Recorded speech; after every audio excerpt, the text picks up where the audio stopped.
નમસ્કાર. આજે આપણે વાત કરીશું ભારતના મલેકપુર ગામની એક શાળા વિશે જેણે કંઈક ખરેખર અનોખું કર્યું. સલામતી શીખવવા માટે આખું અઠવાડિયું ફાળવી દીધું. હા, આ એકદમ સાચું છે. આ કોઈ સામાન્ય કાર્યક્રમ નહોતો, પણ બાળકોને સાચા અર્થમાં જીવન માટે તૈયાર કરવાની એક જબરદસ્ત પહેલ હતી. તો ચાલો ઊંડા ઉતરીને જોઈએ કે એમણે આ બધું કેવી રીતે કર્યું અને એમાંથી શું શીખી શકાય છે. આ તસવીર જુઓ. પહેલી નજરે કદાચ એવું લાગે કે કોઈ નાટક ચાલી રહ્યું છે. પણ ના, આ કોઈ નાટક નથી. અહીં બાળકો જીવન ટકાવી રાખવાના, એકબીજાને બચાવવાના પાઠ શીખી રહ્યા છે. આ દ્રશ્યો એ જ વ્યાપક સલામતી સપ્તાહનો એક ભાગ છે. અને આ જોઈને એક વાત તો પાકી થઈ જાય છે કે અમુક પાઠ પુસ્તકોમાંથી નહીં, પણ આવા અનુભવોથી જ જીવનભર યાદ રહી જાય છે. તો આ આખી પહેલ હતી શું?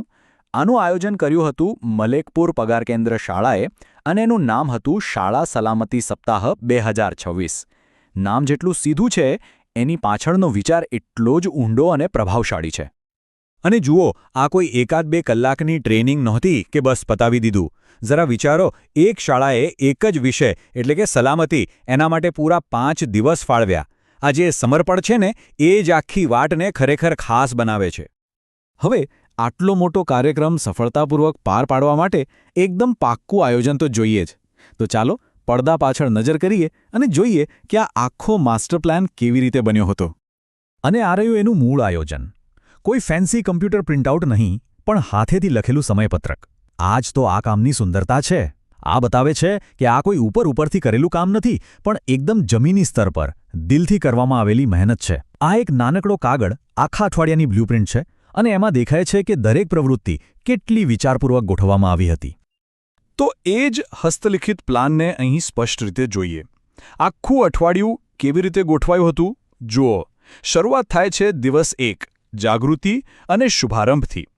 પછી બીજા દિવસે આવે છે પ્રેક્ટિકલ ડ્રિલ્સ અને નાટકો. ત્રીજા દિવસે ભાષણો અને સૂત્રો દ્વારા વિચારોને વાચા આપવાની વાત છે. ચોથો દિવસ સંપૂર્ણપણે સર્જનાત્મકતાને સમર્પિત છે. અને છેલ્લે 5મા દિવસે પ્રાથમિક સારવાર જેવા સૌથી મહત્વના કૌશલ્યો અને આખા અઠવાડિયાની સમીક્ષા. ખરેખર જ્ઞાનને વ્યવહારમાં ઉતારવાનો આ એકદમ પરફેક્ટ ક્રમ છે. તો ચાલો હવે આ સફરની શરૂઆત કરીએ. દિવસ પહેલા પર જઈએ અને જોઈએ કે આ આખા આયોજનનો પાયો કેવી રીતે નંખાયો.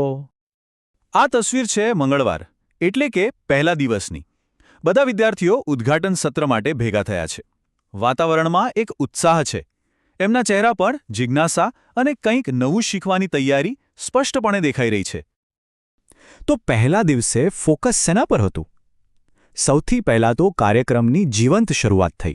પછી આખા અઠવાડિયા દરમિયાન શું શું શીખવાનું છે એની આખી રૂપરેખા સમજાવવામાં આવી. અને સૌથી અગત્યનું, એ વાત પર ચર્ચા થઈ કે શાળામાં સલામતીની જરૂર કેમ છે. આ કેમ સમજાવવું બહુ જરૂરી છે, કારણ કે એનાથી જ આખા કાર્યક્રમ માટે એક મજબૂત પાયો તૈયાર થયો.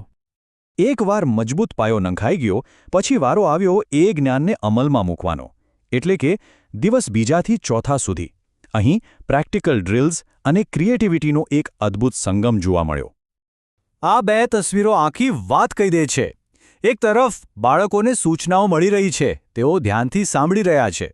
તો બીજી તરફ એ જ બાળકો કલા અને રંગો દ્વારા સલામતીના પાઠને પોતાની રીતે વ્યક્ત કરી રહ્યા છે. શિક્ષણ અહીં વર્ગખંડની 4 દિવાલોમાંથી બહાર આવી ગયું છે. આ પદ્ધતિથી ફાયદો એ થાય કે દરેક બાળક પોતાની સમજ અને આવડત મુજબ વિષય સાથે જોડાઈ શકે.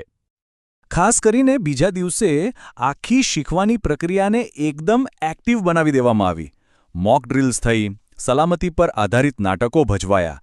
આ બધાનો હેતુ એક જ હતો: બાળકોને બનાવટી પણ વાસ્તવિક જેવી પરિસ્થિતિઓનો અનુભવ કરાવવો.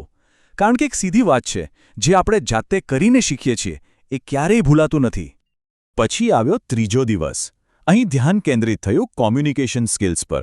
એટલે કે સલામતીનો સંદેશ બીજાઓ સુધી કેવી રીતે પહોંચાડવો. અહીં બ્લેકબોર્ડ પર જોઈ શકાય છે. દિવસના વિષયો હતા વક્તૃત્વ, નિબંધ, સૂત્રલેખન અને પોસ્ટર સ્પર્ધા. હવે વક્તૃત્વ એટલે શું? એનો સીધો અર્થ છે સ્પષ્ટ અને પ્રભાવશાળી રીતે બોલવાની કળા. આ સ્પર્ધાનો હેતુ એ જ હતો કે બાળકો સલામતીના મહત્વના સંદેશાને અસરકારક રીતે બીજાઓ સુધી પહોંચાડતા શીખે. આ માત્ર બોલવાની વાત નથી, પણ પોતાની વાતથી પ્રભાવ પાડવાની વાત છે. અને ચોથો દિવસ, એ તો જાણે કલા અને સર્જનાત્મકતાનો ઉત્સવ હતો. વિદ્યાર્થીઓને નિબંધ, ચિત્રકામ અને કવિતા દ્વારા સલામતી વિશેના પોતાના વિચારોને વ્યક્ત કરવાની પૂરેપૂરી તક મળી. અને આપણે સૌ જાણીએ છીએ કે કલા એક એવું માધ્યમ છે જે ગમે તેવા અઘરા વિષયને પણ એકદમ સરળ અને યાદગાર બનાવી દે છે. પણ અહીં એક સવાલ ઊભો થાય છે. શું આ બધી પ્રવૃત્તિઓથી, આખા એક અઠવાડિયાના આયોજનથી ખરેખર કોઈ ફેર પડે છે? શું સિદ્ધ થાય છે આનાથી? આ બહુ જ મહત્વનો સવાલ છે. ચાલો હવે આ સપ્તાહના મહત્વને સમજીએ. આ પ્રવૃત્તિઓ માત્ર ટાઈમપાસ માટે નહોતી. એની પાછળ એક મોટો હેતુ હતો: સશક્તિકરણ. એટલે કે બાળકોને માત્ર માહિતી નહીં, પણ હિંમત અને આવડત આપવી. આ તફાવત જુઓ. એક તરફ છે આપણું પરંપરાગત શિક્ષણ, જ્યાં બધું પુસ્તકો અને ગોખણપટ્ટી પર આધારિત હોય છે અને વિદ્યાર્થીઓ મોટે ભાગે સાંભળતા હોય છે. અને બીજી તરફ છે આ મલેકપુર મોડેલ, જ્યાં વ્યવહારુ કૌશલ્યો શીખવાય છે, હાથોહાથ ડ્રિલ્સ થાય છે અને દરેક જણ સક્રિય રીતે ભાગ લે છે. અહીં શીખવું એ માત્ર સાંભળવાની નહીં, પણ કરવાની ક્રિયા છે. પણ આ આખા 5 દિવસ કેમ? એક દિવસની ટ્રેનિંગ પૂરતી ન હતી? ના, કારણ કે 1-2 કલાકનું લેક્ચર માત્ર માહિતી આપી શકે છે, પણ 5 દિવસની સતત પ્રેક્ટિસ એ આદત બનાવે છે.